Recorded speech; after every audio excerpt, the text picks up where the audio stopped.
Renungan Hari Kamis 13 Januari 2022. Jamahan tangan kasih yang menyembuhkan. Bacaan pertama diambil dari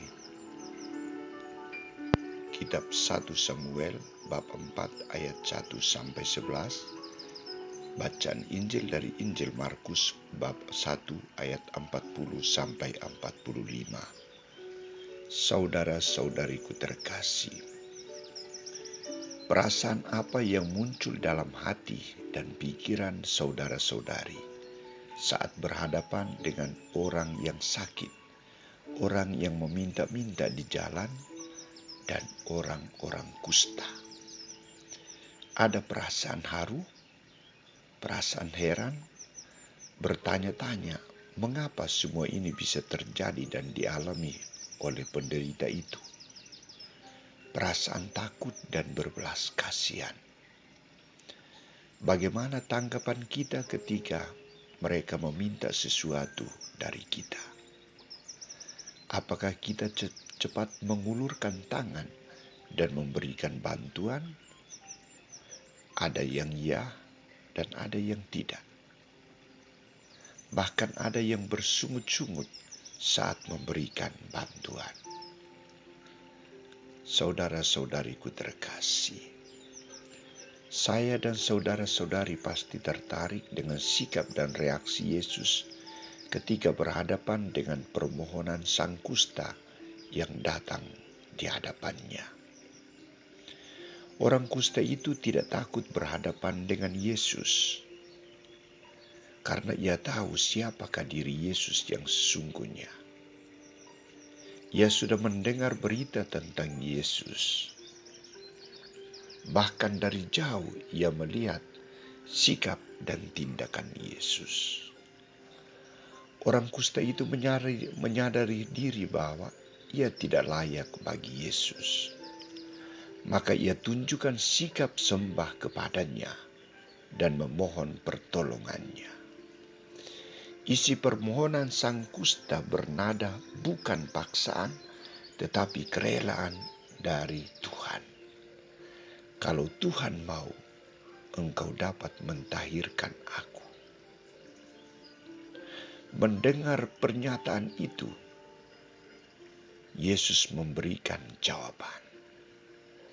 Yesus tidak memandang penyakit kusta yang menakutkan dan membahayakan itu, tetapi ia menanggapi dengan melayani orang kusta itu karena sikap kerendahan hatinya untuk memohon belas kasihan dari Allah. Yesus tidak memandang orang kusta itu sebagai orang yang berdosa yang perlu disingkirkan dari pergaulan.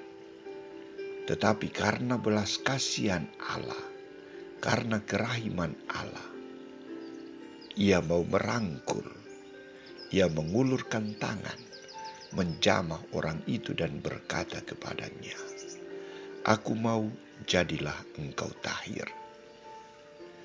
Dan perkataan Yesus, sikap dan perbuatan Yesus sungguh memberikan penyembuhan.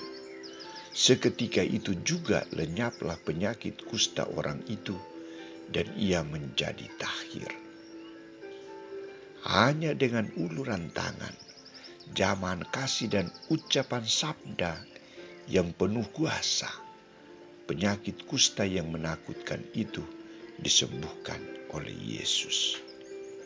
Saudara-saudariku terkasih, melihat semua tindakan Yesus ini, masihkah kita meragukan kuasa yang dimiliki oleh Yesus?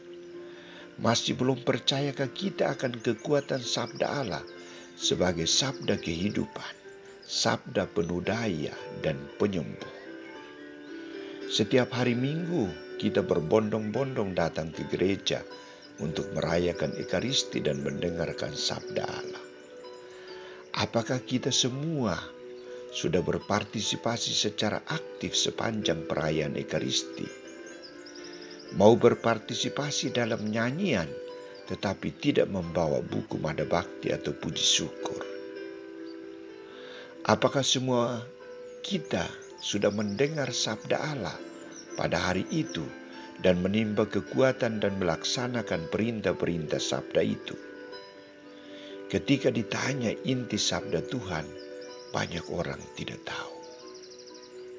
Atau dalam menghadapi penderitaan, siapakah pihak pertama yang dimohon?